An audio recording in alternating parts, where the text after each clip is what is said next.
the special. There is your fighter of the year for 98, Floyd Mayweather Jr. I couldn't believe I was world champion. I dropped to my knees and just gave thanks to God because he made my dream come true. Boxing has always run deep in the Mayweather family bloodline. His uncle, former junior welterweight champion Roger, and his father, one-time welterweight contender Floyd Sr., indoctrinated little Floyd into the family business at an early age. He lived in the gym. He's been in the gym all his life. So I knew my son was going to be a champ pretty much since he's been born. He's been fighting since he's been born. While his training and upbringing have prepared Floyd for what to expect inside the ring, it's what's happened outside the ring that wouldn't have been predicted. The once rock-solid father-son foundation that brought the fighter to stardom in 1998 soon developed a crack, and the relationship disintegrated just 1 year later. Me and my dad came to an agreement that he was going to move on and train some other fighters, and I said that I was going to move on and work back with my uncle because I feel a lot more comfortable. I want to get it straight why he left. People be telling him, oh, your dad is too strict, your dad too this, your dad too that. Why do you think he got to be pound for pound best in the world? Somebody taught him how to do that, and that somebody was me. Beforehand, it was just like I was in like a boot camp. Just nothing but boxing and go to the room. Now I feel a lot more comfortable because I get a chance to, even though I'm training, I get a chance to still live my life. When he out the ring, that's his business. When he come in here, then I'm controlling him. I'm controlling what he do, what he should do, or how he should do, and how he should make this approach, and what makes the fight easier for him. With Uncle Roger now in his corner, the emphasis is no longer on the defensive skills stressed by Floyd Sr. These days, little Floyd has a much more aggressive approach. Mayweather more active than we normally see him, but he's probably out to put on a show. But without offense, you can't win the fight. Either I beat the opponent by unanimous decision, or I slowly break my opponent down and stop him. It ain't about being aggressive right now. He got to fight a smart defensive fight. You don't win fights being defensive. You win fight by punches landed. Ali was defensive. He still had the second highest knockout ratio in heavyweight history. After an 8-month layoff, Floyd Jr. defeated Emmanuel Burton in his first bout since parting ways with his father. But this fight took a heavy toll on the face of the pretty boy. What would you have liked to see Floyd do? Would you like to see him fight like he fought Corrales? Or would you like to see what you just seen? I think what the fans like about little Floyd is how he is now. It was an exciting fight, and that's what the fans and the people want. But the main thing is Floyd Mayweather still won the fight. They finally got a chance to see Pretty Boy bleed profusely from the nose. Tell me, out of the 10, 11 fights he fought with his father, where was any blood? Where was any knots? He needed some defense that night. While young Mayweather's strategy may be questioned, he's banking on his new, more entertaining brand of boxing to change his identity in the eyes of fight fans. When I go into this fight, I know I'm going to be feeling good. I'm going to go out there and put on a superb show and show him that, you know, flamboyant Floyd ain't going nowhere. I'm still flashing. I'm still doing my thing. All right, George, the difference in philosophies could not be more graphically presented. And now, trained by Uncle Roger, the offense advocate, Floyd gets ready to face a big puncher in Diego Corrales. Would that be the right style for him to choose tonight? You know, both father and uncle are profound in their teaching. So you can believe they made an impact on this guy's amateur and professional career. So he's probably a student of both doctrine. And so I think we're going to see it all. But it's all inside of him now. They don't need to talk to him much these days. And the fact is he's skilled enough to do either. He's got it all because they've put it into him. They've done an excellent job. Brilliantly trained young fighter. Meanwhile, Larry Merchant, there's tremendous bad blood between these two guys, and they have publicly expressed it over and over going into the fight. What's the source of all the bad feeling? Floyd Mayweather Jr. is a brilliant young lion who put thorns into his own paws.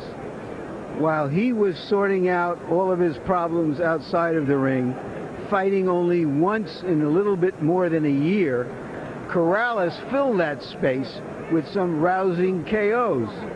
Mayweather came back, found that his popularity and his prestige had declined, and suddenly he decided that he was no longer going to be the pretty boy Floyd. He was going to be a snarling Floyd. He was going to be Eminem rather than Britney.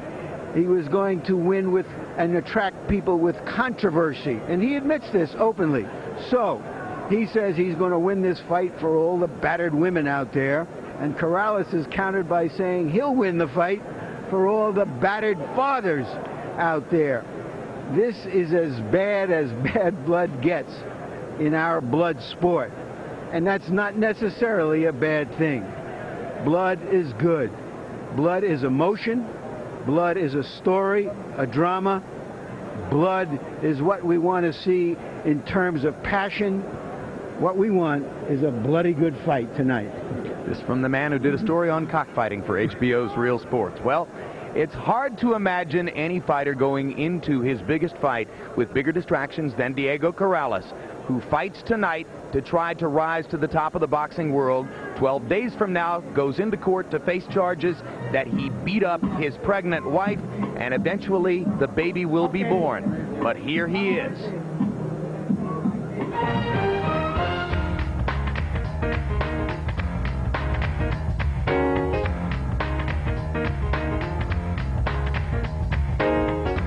The process of losing weight is pretty strenuous. It's an all-day job. Starting off around 7 in the morning, you got your physical endurance or weight training, depending on what day it is. After having trouble making the 130-pound weight limit in 3 previous fights, Diego Corrales was prepared to move up to 135. But he left the 130-pound door open for just one fight. Anytime, I'm ready and willing. Junior lightweight, lightweight, I don't care. After the Manfredi fight, when they brought it up, he just said, I'll fight him 130, 135, wherever, anytime, any place, anywhere. And Mayweather thought that it was to his advantage to take advantage of that and say, okay, I'll fight you at 130. Nutritionist Alex Ariza has been brought into Corrales' camp to help make the transition back to 130. But still, Corrales' body can be less than cooperative. Diego's 6'1", and he's 23 years old.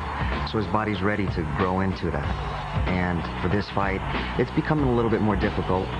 So we really have to watch him daily and be real meticulous with his nutrition. It's not that bad. You just have to monitor what you're doing.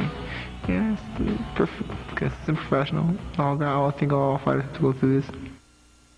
Unfortunately for Corrales, he's also experiencing another syndrome common to boxers' lives: trouble with the law.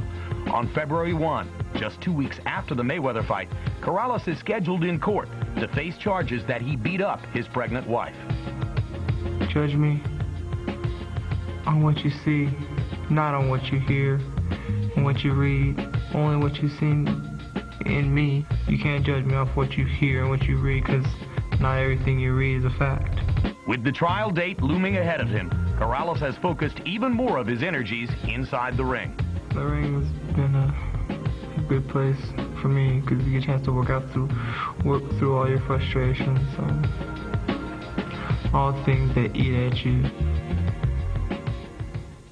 Corrales has shown his focus between the ropes while destroying everyone who has come between him and Mayweather. Are you watching Floyd Mayweather Jr.?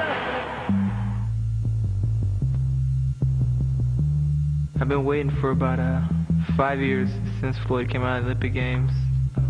Since then, he's had nothing but bad things to say about me, and I've been waiting for quite a while to get my chance to stop all this noise and shut it all up. Floyd have said things in the past that irritated Diego. He said it'd take Diego 5 years to be able to hit him. And when Diego got in trouble in Sacramento, he went on to say that some things that he shouldn't have said. We're going to see what he's going to do. He feels the pain, and the pressure's on him when he has to rise up off that ground. If making weight was a challenge, waiting for the fight has been even harder. Now, the waiting is over. And we bring you back to ringside at the MGM Grand Casino and Hotel. And live in the locker room of Floyd Mayweather Jr., and we've told you about the situation of estrangement and dispute between Floyd and his father, but all is well this afternoon as Floyd Sr. joins Floyd Jr. in Floyd's dressing room along with Floyd Jr.'s young daughter. So a 3-generation Mayweather portrait there, all smiles, and let's hope that it remains that way between father and son. Meanwhile, Diego Corrales once again had difficulty making 130. He required more than an hour of extra time yesterday to weigh in just a half hour before the commission's deadline for making weight, and enters the ring, as you can see, 16 pounds over the level at which he weighed in yesterday afternoon, partially the product, of course, of the half peanut butter sandwich and half turkey club that we saw him eating earlier. 4-inch height advantage for Corrales. 1-inch reach advantage. The weigh-in weights were official. Tonight's weights are unofficial. Punch stat numbers, Larry. Here's a look at their activity. Corrales, being the aggressor, is a more active fighter. But in jabs, you can see they're about equal. The